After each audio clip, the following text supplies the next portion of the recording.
भी यूनिवर्सिटी नहीं खोला। तमाम यूनिवर्सिटियां पहले भी जलाई गई, आज भी जलाई जा रहा है। DU की स्थिति आप देख रहे हैं, AMU की स्थिति देख रहे हैं। तो ये जो लोग यूनिवर्सिटी जलाएंगे, शिक्षा ध्वस्त करेंगे, वो कभी विश्व गुरु भारत नहीं बना पाएंगे। इनसे विश्वास करना ये धोखा है, ये बकवास है। मैं ऐसे प्रधानमंत्री जी पर इस शब्द पर कतई विश्वास नहीं करता हूँ और ये चाटुकारिता नहीं चलेगी। बहुत बोल लिया उन्होंने चीन में, जापान में, अमेरिका में, जर्मनी में, फ्रांस में जा करके।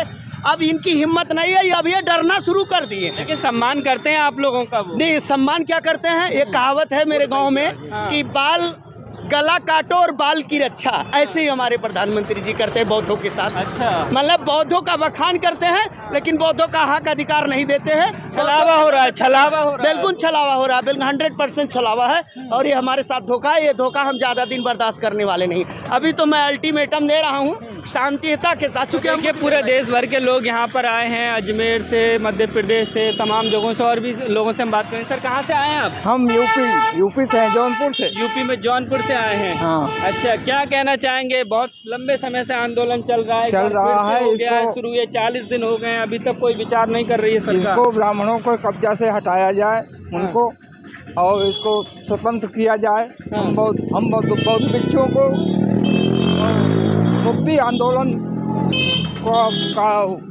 माफ किया जाए।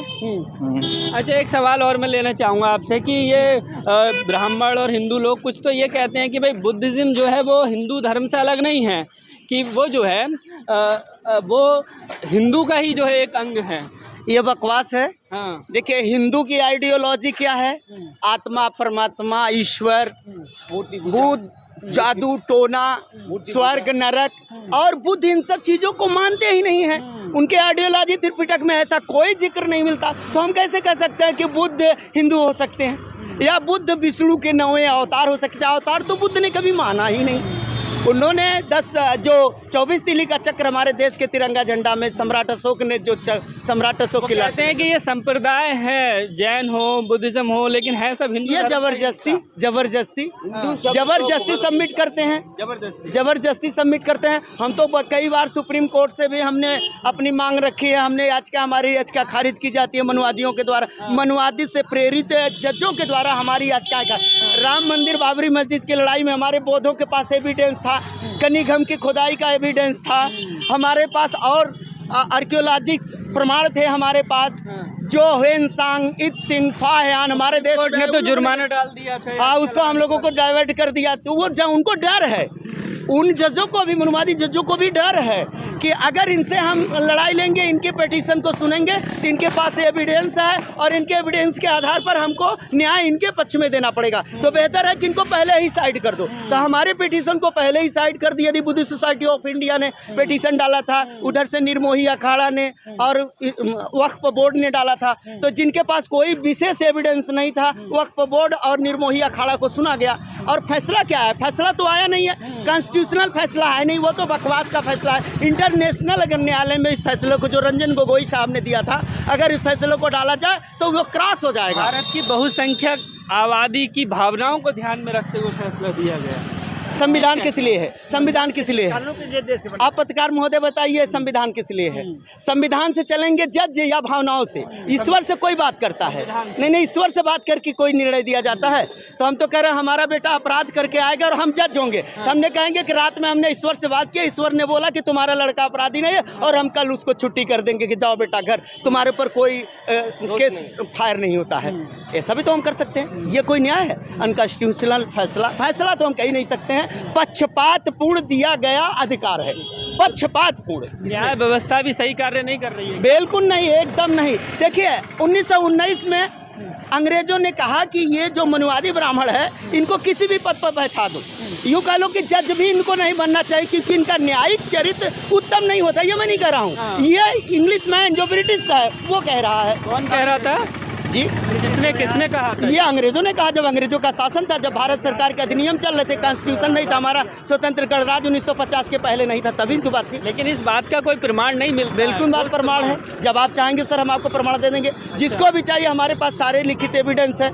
ऐसा कुछ भी नहीं है। अच्छा, आप काल्पनिक लोग में बात नहीं करना चाहिए। मीडिया की क्या भूमिका देख रहे हैं? आप लोगों के आंदोलन को मीडिया कवरेज नहीं कर रहा है। मीडिया में हम देख रहे हैं औरंगजेब, बाबर, हुमायूं और ये सारी चर्चाएं हो रही हैं, लेकिन आप लोग देखिए, ये हमारे अधिकार को डाइवर्ट करने के लिए ये साजिद है। और यूँ कह लीजिए कि मीडिया में जो लोग भी हैं, जो मनुवादी, चाहे मीडिया में हो, चपरासी हो या अधिकारी हो या नेता हो या मंत्री हो या संतरी हो, जो मनुवाद से ग्रसित हो तो वो ऐसा ही करेगा।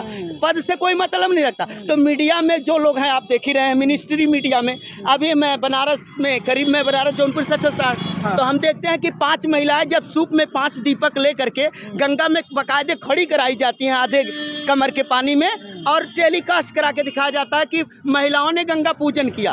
आज इतनी हुजूम आई है राजस्थान से, गुजरात से, यूपी से, बिहार की जनता, तमाम जनता हुजूम देख रहे हैं आप पीछे से लेकर के, कई हजार की संख्या में है। इसको मीडिया कवरेज क्यों नहीं करता? क्योंकि वो मनुवादी मीडिया है, वो मनुवादी लोग हैं, और मनुवादी लोग कभी अपने पैर में टंगारी नहीं मारेंगे। टंगारी गाँव की कहावत है। यूँ कह लीजिए कि वो अपना उनका तो है नहीं, हमारा वो छीने हुए हैं तो देना नहीं चाहेंगे। लेकिन ये बहुजन समाज के लोग, तमाम मनुवादी मीडिया के जो पत्रकार हैं, रवीश कुमार, अजीत अंजुम, साक्षी जोशी, प्रज्ञा मिश्रा, इन लोगों को देखते हैं, फॉलो करते हैं। क्या करना चाहिए, नहीं करना चाहिए? नहीं, बिल्कुल नहीं। किस चीज़ को फॉलो करते हैं? इन लोगों को देखते हैं, इनकी वीडियो देखते हैं, इनके चैनल देखते हैं। हाँ, बिल्कुल देखते हैं, अच्छा बोलते हैं। लेकिन मैं उन लोगों से भी कहना चाहूँ कि आप लोगों की आवाज़ नहीं उठा रहे हैं वो लोग। नहीं, देखिए, एक बात सुन लीजिए पत्रकार महोदय, एक बात जानते रहिए, ये मनुवादी हमेशा बोलेगा, आपकी बात करेगा। जहाँ मेन मिनिस्ट्री मीडिया की बात आएगी, मेन आवाज़ उठानी होगी SC ST OBC के हक अधिकार की, वहाँ ये चुप्पी साध जाते हैं, इनको सांप सूंघ जाता है, चाहे कोई भी हो। मैं बिल्कुल तो देखिए, हम लगातार बोधगया से ये ग्राउंड रिपोर्टिंग आपको दिखा रहे हैं बहुजन फ्रंट लाइन के माध्यम से कि बोधगया में जो आंदोलन चल रहा है, आज 40वां दिन है, और आज बड़े पैमाने पर देश भर के जो बौद्ध अनुयायी हैं, जो भिक्षु बनते हैं, उपासक उपासिकाएं हैं, वो तमाम लोग जो है बोधगया टेंपल से लेकर के जो धरना प्रदर्शन स्थल है, तकरीबन 3 किलोमीटर है, वहाँ तक जो है पैदल चल रहे हैं हज़ारों की संख्या में। आप कहाँ से आए सर? सर मैं प्रयागराज से। प्रयागराज से आए, क्या कहना चाहेंगे? सर यही कहना चाहते हैं, अगर ये मुसलमान जब मंदिर में नहीं पूजा करने का अधिकार है, तो एक पौधशाले में कैसे हिंदू का पूजा करने का अधिकार है? जो अशोक सम्राट का बना हुआ ये वास्तविक चीज़ है, ये बहुत कई हजार वर्ष पहले बनाया गया, कैसे वो लोग वहाँ पूजा कर रहे हैं? यही कहना चाहता हूँ सर, इसको हमारा बौद्ध विहार खाली किया जाए। तो देखिए, एक ही मांग है कि जो एक्ट है, जो कानून है, जिसके ज़रिए जो समिति है मंदिर की, उसमें जिस तरह से ब्राह्मणों का जो है उसमें हिस्सेदारी है, उनको खारिज करने की, उस कानून को रद्द करने की मांग कर रहे हैं। और ये लगातार आंदोलन जो है वो जारी है। देश ही नहीं, अब ये अंतर्राष्ट्रीय मुद्दा बनता जा रहा है, क्योंकि कल हमने देखा था कि अमेरिका के वाशिंगटन में भी इस बोधगया आंदोलन के समर्थन में जो है प्रदर्शन किया गया था। तो फिलहाल इस वीडियो में, इस रिपोर्ट में सिर्फ इतना ही। कैमरामैन सचिन कुमार के साथ मैं सुशील, बोधगया, बिहार।